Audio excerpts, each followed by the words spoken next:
Before installing the wall dock and the frame to replace this light switch, you need to make sure that the circuit that this is connected to has been switched off at the consumer unit, also known as the circuit breaker.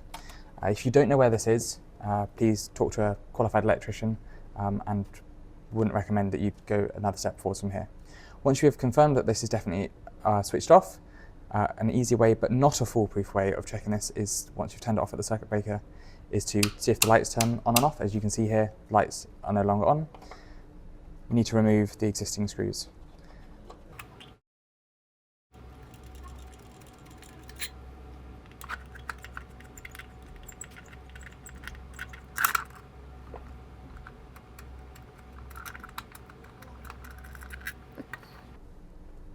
The Pattress box will look different depending on when your house was built, who wired it, etc.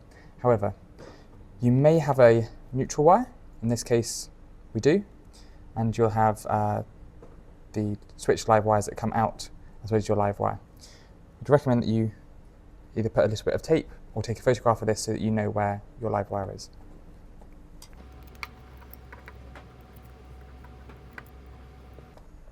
In this instance, we're going to install the wall dock with a neutral wire, so there's no need to connect neutral and L1.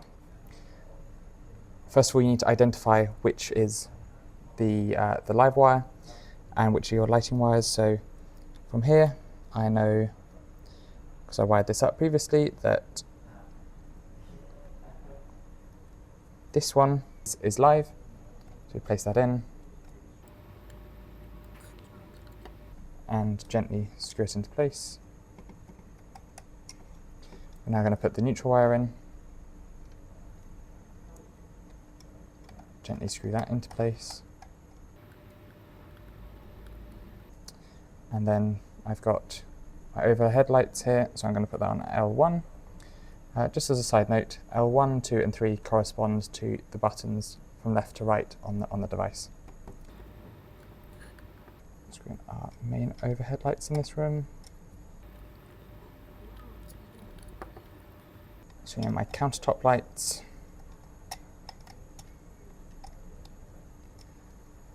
And the lights on the other side of the building.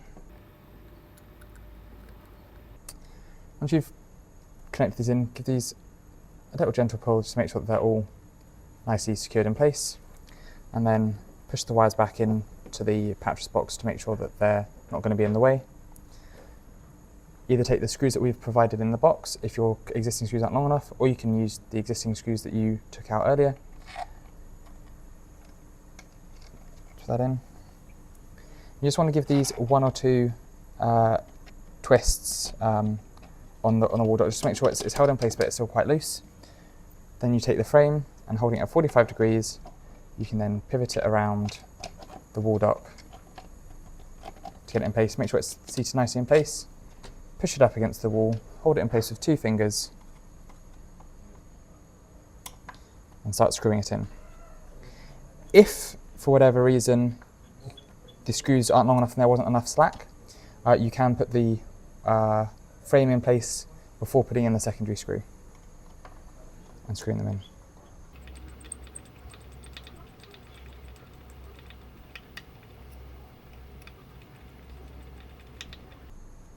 Now for the second screw.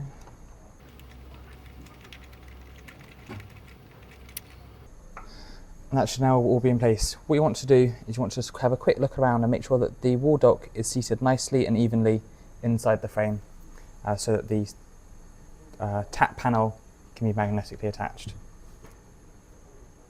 This is one of our demo boards. As you can see, that once it's been wired in, we can press buttons. So we've just got gangs 1 and 2 connected up here. You can see that you can turn the lights on and off using the override buttons on the wall dock.